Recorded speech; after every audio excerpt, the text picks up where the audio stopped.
Hello dears, ഇന്നത്തെ ക്ലാസ്സിൽ എടുക്കാൻ പോകുന്നത് Calicut university MDC Malayalam module 2-ലെ മൂന്നാമത്തെ പാർട്ട് വീഡിയോ ആണ്. ഇന്ന് എടുക്കാൻ പോകുന്ന ടോപ്പിക്കിൻ്റെ പേര് കാലാതിവർത്തിയായി ഭാഷയും സംഭാഷണവും. ബെന്യാമിൻ്റെ ആടുജീവിതം എന്ന നോവല് സിനിമയാക്കിയതാണ് ബ്ലസ്സിയുടെ ആടുജീവിതം.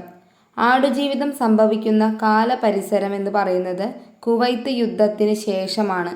എന്നാൽ മരുഭൂമിയിലെ മസരയിൽ എത്തുന്ന നജീബിന് മുന്നിൽ കാലം നിന്നു പോവുകയാണ്.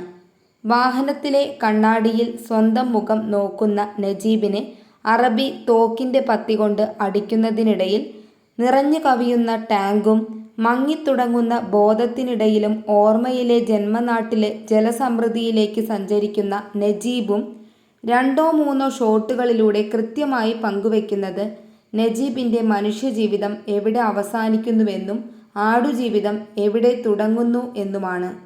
മണല് ഭക്ഷിച്ച് രക്തം ഛർദ്ദിക്കുന്ന ഹക്കീം പ്രേക്ഷകന്റെ മനസ്സിൽ എത്തിക്കുന്നത് ഭയവും ഭീകരതയും അറപ്പും ചേർന്നതാണ്. സിനിമയിൽ ലയിച്ചിരിക്കുമ്പോൾ കുതിച്ചു പാഞ്ഞ് നായകന്റെ നെറ്റിയിൽ ഇടിക്കുന്ന മുട്ടനാടിൻ്റെ ഇടി ചെറിയ നേരത്തേക്കെങ്കിലും പ്രേക്ഷകന്റെ നെറ്റിയിൽ വേദനയും മരവിപ്പും സൃഷ്ടിക്കുകയാണ്. ഹക്കീം ചെറിയ പേപ്പർ കവറിൽ എഴുതിയ മസരിയിൽ നിന്ന് രക്ഷപ്പെടാനുള്ള പദ്ധതി കാറ്റിൽ പറന്നാടുമ്പോൾ അതിൻ്റെ പിന്നാലെ പ്രതീക്ഷയോടെ ഓടുന്ന നജീബിനോടൊപ്പം ശ്വാസം അടക്കിപ്പിടിച്ചവരാണ് സിനിമ കണ്ട പ്രേക്ഷകർ. മസരിയിൽ നിന്ന് രക്ഷപ്പെടുന്ന ദിവസം യാതനയുടെ പഴയ വസ്ത്രങ്ങൾ ഊരി മാറ്റുമ്പോൾ മനുഷ്യ ശരീരത്തിലേൽപ്പിച്ച രൂപമാറ്റത്തിൻ്റെ നടുക്കത്തിൽ ശരീരത്തിൻ്റെ നഗ്നത, ആ ഒരു നഗ്നതയല്ലാതായി തീരുന്ന സിനിമാ അനുഭവം മലയാളി പ്രേക്ഷകർക്ക് പുതിയതാണ്. ദാരിദ്ര്യം കൊണ്ട് മെലിഞ്ഞുണങ്ങിയ ശരീരത്തിൻ്റെ സൂക്ഷിച്ചു വച്ച പാൻറ് ചരടുകൊണ്ട് കെട്ടി ഉറപ്പിക്കുമ്പോൾ കഥാപാത്രത്തിലേക്ക് നടൻ നടത്തിയ അസാധാരണ ഭാഷയുടെ ശരീരഭാഷയാവുന്നു. ഇതെല്ലാം ലോകോത്തര നിലവാരത്തിലുള്ള ഇറാനിയൻ സിനിമയെ ഓർമ്മിപ്പിക്കുന്നതാണ്. ഭാഷയ്ക്കും രാജ്യസ്നേഹത്തിനും അപ്പുറം നിലനിന്നിരുന്ന ഇബ്രാഹിം ഖാദിരി എന്ന സർവൈവൽ മാനവികത മസ് വാക്ക് ടിൽ ഡൈ എന്ന മരുഭൂമിയുടെ ഭാഷയെ വ്യാഖ്യാനിച്ച് നജീബിനായി ഒരു കുപ്പി വെള്ളം ബാക്കിയാക്കി മണൽക്കാറ്റിൽ മൂടിപ്പോവുമ്പോൾ സഹോദരൻ്റെ വേർപാടായി പ്രേക്ഷകരെ വേദനിപ്പിക്കുന്നു. ഈ വിഷമ പ്രതിസന്ധികളിലെല്ലാം മുന്നോട്ട് ഓടിപ്പോകുന്ന നജീബ് അവസാനം റോഡിലേക്കെത്തുന്ന കാഴ്ചയേക്കാൾ മനോഹരമായ മറ്റൊരു ഷോട്ടും സിനിമയിലില്ല. കയ്യിൽ നിന്ന് തെറിച്ച് താഴേക്ക് വീഴുന്ന കുപ്പിക്കൊപ്പം പഴുത്തുവിണ്ട കാലുകളുമായി ബോധമില്ലാതെ നജീബ് വീണു പോവുമ്പോൾ മുന്നോട്ട് ഉരുളുന്ന ഇബ്രാഹിം ഖാദിരിയുടെ കുപ്പി യാത്ര അവസാനിക്കുന്നിടത്ത് റോഡെത്തി എന്ന് സൂചിപ്പിക്കുന്നു. പെറുക്കിയെടുത്ത അക്ഷരക്കൂട്ടങ്ങളിൽ തീർത്ത സംഭാഷണമാണ് സിനിമയുടെ മറ്റൊരു പ്രത്യേകത. വളരെ അത്യാവശ്യ സന്ദർഭത്തിൽ മാത്രമാണ് ഭാഷ സിനിമയിൽ ഉപയോഗിക്കുന്നുള്ളൂ. വെള്ളത്തിൻ്റെയും ഭക്ഷണത്തിൻ്റെയും ദൗർലഭ്യം പോലെ അക്ഷരങ്ങൾക്കും ആടുജീവിതത്തിൽ ദൗർലഭ്യമുണ്ട്. നേരം ഇരുണ്ടു വെളുക്കുന്നതും ഋതുഭേദങ്ങൾ മാറി മറിയുന്നതും നജീബിൻ്റെ മാറുന്ന കോലത്തിലൂടെയാണ് സംവിധായകൻ പ്രേക്ഷകർക്ക് കാണിച്ചു തരുന്നത്.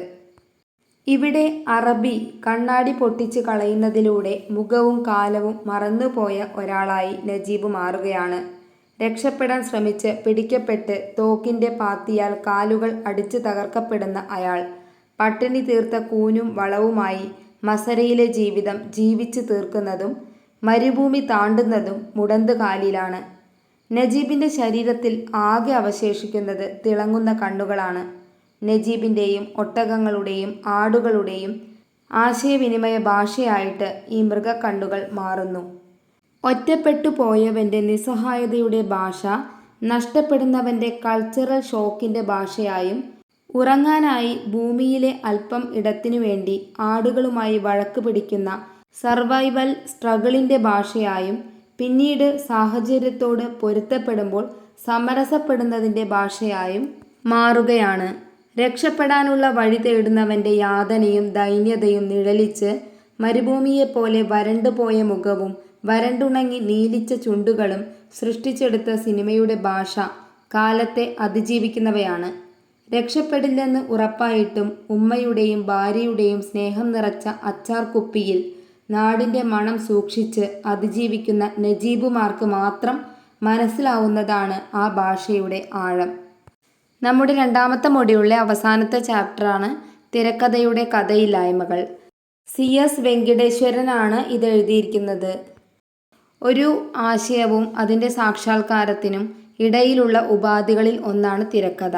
അത് ഓരോ ചലച്ചിത്രകാരനും വ്യത്യസ്തമായ രീതിയിലാണ് ഉപയോഗിക്കുന്നത്. തിരക്കഥയുടെ തിര എന്ന ഭാഗത്ത് പറയുന്നുണ്ട്, ഇന്ന് മലയാള പുസ്തക രംഗത്ത് തിരക്കഥകളുടെ പ്രവാഹം തന്നെ കാണാം. പണ്ടുകാലത്ത് MTയും പത്മരാജനും ഒക്കെയാണ് തിരക്കഥകൾ പ്രസിദ്ധീകരിച്ചിരുന്നത്. പക്ഷേ ഇന്ന് ഒട്ടേറെ സംവിധായകരുടെ തിരക്കഥകൾ വിപണിയിൽ ലഭ്യമാണ്. ചിത്രത്തിൻ്റെ കലാമൂല്യമോ വിജയമോ ഒന്നും ഇവിടെ മാനദണ്ഡമല്ല. പലപ്പോഴും തിരക്കഥകൾ സിനിമയുടെ DVDയെയും അതിലുള്ള സബ്ടൈറ്റിലിനെയും ആധാരമാക്കിയാണ് എഴുതപ്പെടുന്നത്. തിരക്കഥ എന്ന പേരിലാണ് ഇതൊക്കെ പ്രസിദ്ധീകരിക്കുന്നത് എങ്കിലും സാങ്കേതികമായി അവ ഗണത്തിൽ പെടുന്നവയല്ല. മലയാളത്തിൽ ഇന്ന് തിരക്കഥകൾ സാഹിത്യശാഖ ആയിട്ടാണ് പ്രചരിക്കുന്നത്. തിരക്കഥ എന്നത് ചലച്ചിത്രത്തിൻ്റെ ചിത്രീകരണത്തിന് മുമ്പ് തിരക്കഥാകൃത്ത് ഒരുക്കുന്ന ഒരു മാർഗരേഖ ആണെങ്കിൽ, മലയാളത്തിൽ വിശദീകരിക്കപ്പെടുന്ന തിരക്കഥകളൊക്കെ സിനിമയ്ക്ക് ശേഷമുള്ള രചനയാണ്. ആദ്യം തന്നെ പറയാൻ പോകുന്നത് സിനിമയും സാഹിത്യവും എന്ന വിഭാഗത്തെക്കുറിച്ചാണ്. സിനിമയുടെ തുടക്കം മുതലുള്ളതാണ് സാഹിത്യമായിട്ടുള്ള അതിൻ്റെ കിടമത്സരം. സാഹിത്യകൃതികളെ കഥകൾക്കായി അവലംബിക്കുന്നതിലൂടെ സിനിമകൾ സാഹിത്യത്തെ വിലക്കെടുക്കുകയാണെന്ന് അന്നത്തെ എഴുത്തുകാർ മുറവിളി കൂട്ടിയിട്ടുണ്ടായിരുന്നു. സാഹിത്യകൃതികൾ സിനിമയാക്കുന്ന സമയത്ത് വാക്കിൻ്റെ പവിത്രതയെയും ഔന്നിത്യത്തെയും സിനിമ പോലുള്ള ജനപ്രിയ മാധ്യമം കളങ്കപ്പെടുത്തുന്നു എന്നായിരുന്നു മറ്റൊരാശങ്ക. അടുത്തതെന്ന് പറയുന്നത് തിരക്കഥ എന്ന വാമൊഴിയാണ്. സിനിമ എന്നത് മനുഷ്യൻ്റെ ഏറ്റവും പ്രാഥമിക ചോദനകളിൽ ഒന്നായ കഥ പറച്ചിലുമായി ബന്ധപ്പെട്ടതാണ്. വരമൊഴിയേക്കാൾ വാമൊഴിയോടാണ് അതിന് ഏറ്റവും കൂടുതൽ ബന്ധമുള്ളത്. അടുത്ത ടോപ്പിക്ക് തിരക്കഥ എന്ന വഴിയാണ്. തിരക്കഥാകൃത്താണ് തിരക്കഥ രചിക്കുന്നത് എങ്കിലും അതിൻ്റെ യജമാനൻ സംവിധായകനായിരിക്കും. സിനിമയായി തീരുന്നതിനേക്കാൾ എത്രയോ ഇരട്ടി തിരക്കഥകൾ എല്ലായിടത്തും രചിക്കപ്പെടുന്നുണ്ട്. സിനിമ നിർമ്മിക്കുന്നതിന് മുമ്പ് അത് വെറും ഒരു രൂപരേഖ മാത്രമാണ്. ഇന്നത്തെ കാലത്ത് രചിക്കപ്പെടുന്ന തിരക്കഥകൾ ഒന്നും തന്നെ സിനിമയാകുന്നില്ല. ഇതിൻ്റെ സൂചനയാണ് ഇവിടെ മനസ്സിലാക്കേണ്ടത്. ഒരു സാഹിത്യകൃതിയെ സംബന്ധിച്ചിടത്തോളം തിരക്കഥകൾ പുസ്തക രൂപത്തിൽ പ്രസിദ്ധീകരിക്കപ്പെടുകയാണ് ചെയ്യുന്നത്. സംവിധായകനും അതിനുള്ള പണം മുടക്കാനുള്ള നിർമ്മാതാവിനെയും കണ്ടെത്താതെ സിനിമ എന്ന സാക്ഷാത്കാരം ഒരിക്കലും സാധ്യമല്ല. സിനിമയായി തീരുന്നതോടെ തിരക്കഥ എന്ന മുന്നൊരുക്കം അപ്രസക്തമായി തീരുന്നു. തിരക്കഥാകൃത്തിൻ്റെ പ്രയത്നം എന്നത് ചലച്ചിത്രം എന്ന സാഹസത്തിനുള്ളൊരു തുടക്കമാണ്. തിരക്കഥാകൃത്ത് എഴുതപ്പെട്ട വാക്കുകൾ ഇവിടെ വളരെ താൽക്കാലികമായ ഒന്നാണ്. ചിത്രീകരണം കഴിയുന്നതോടെ അതൊക്കെ അപ്രത്യക്ഷമാവുന്നു, അല്ലെങ്കിൽ വലിച്ചെറിയപ്പെടുന്നു. വെറും ഒരു പുഴുവിൻ്റെ അവസ്ഥയാണ് പിന്നീട് തിരക്കഥയ്ക്കുള്ളത്. ഇനി പറയാൻ പോകുന്നത് തിരക്കഥയുടെ ഭാഷയാണ്. ചിത്രീകരണത്തെ ലക്ഷ്യം വയ്ക്കുന്ന അതിനനുസരിച്ചുള്ള രീതിയിലുള്ള സംഭാഷണ സന്ദർഭ സൂചനകൾ നൽകുന്ന ഒരു രൂപരേഖയാണ് തിരക്കഥ. അതുകൊണ്ട് തന്നെ അത് ഉപയോഗിക്കുന്ന ഭാഷയിൽ അലങ്കാരങ്ങൾക്കോ ഉപമകൾക്കോ വലിയ സ്ഥാനമൊന്നും ഇല്ല. ഈ തുറന്ന എഴുത്താണ് തിരക്കഥയ്ക്ക് വേണ്ടത്. സിനിമയ്ക്ക് ശേഷം എഴുതപ്പെടുന്ന തിരക്കഥകൾ പലപ്പോഴും സാഹിത്യം പോലുള്ള ലാവണ്യ അനുഭവം നൽകാനാണ് ശ്രമിക്കുന്നത്. അടുത്തായിട്ട് പറയുന്നത് സിനിമ എന്ന പ്രക്രിയയെക്കുറിച്ചാണ്. സിനിമ ഒരേ സമയം സമയദൃശ്യവും ചിന്താദൃശ്യവും ചലനദൃശ്യവും വസ്തുതാദൃശ്യവുമാണ്. അതുകൊണ്ട് തന്നെ സിനിമയെ മനസ്സിലാക്കേണ്ടത് ഇന്ദ്രിയ അനുഭവങ്ങളോടുകൂടിയാണ്. ഇവിടെ സിനിമ ചിത്രീകരണത്തിനുള്ള മുന്നൊരുക്കം ഓരോ സംവിധായകനും വ്യത്യസ്തമായിരിക്കും. ചിലരെല്ലാം മുൻകൂട്ടി തയ്യാറെടുപ്പോടു കൂടിയാണ് ചിത്രീകരണം നടത്തുന്നത്. മറ്റു ചിലരാകട്ടെ അവരെന്താണ് ചെയ്യാൻ പോകുന്നത് എന്നതിനെക്കുറിച്ച് ഒരു മുൻധാരണയും ഇല്ലാതെ തുടങ്ങുന്നതാണ്. അവരതിനെ അന്വേഷിക്കുകയാണ് ചെയ്യുന്നത്. ആ അന്വേഷണമാണ് സിനിമയായിട്ട് രൂപാന്തരപ്പെടുന്നത്. യഥാർത്ഥത്തിൽ നമ്മൾ തിയേറ്ററിൽ കാണുന്ന സിനിമ എന്നത് പല ഘട്ടങ്ങളിൽ സംഭവിക്കുന്ന ആകസ്മികതകളോട് കൂടിയ ഉൽപ്പന്നമാണ്. ഓക്കെ ഡിയേഴ്സ്, ഇതോടുകൂടി നമ്മുടെ സെക്കൻഡ് മൊഡ്യൂൾ അവസാനിച്ചിരിക്കുകയാണ്. എന്തെങ്കിലും സംശയം ഉണ്ടെങ്കിൽ ചോദിച്ചാൽ മതി. Thank you for watching.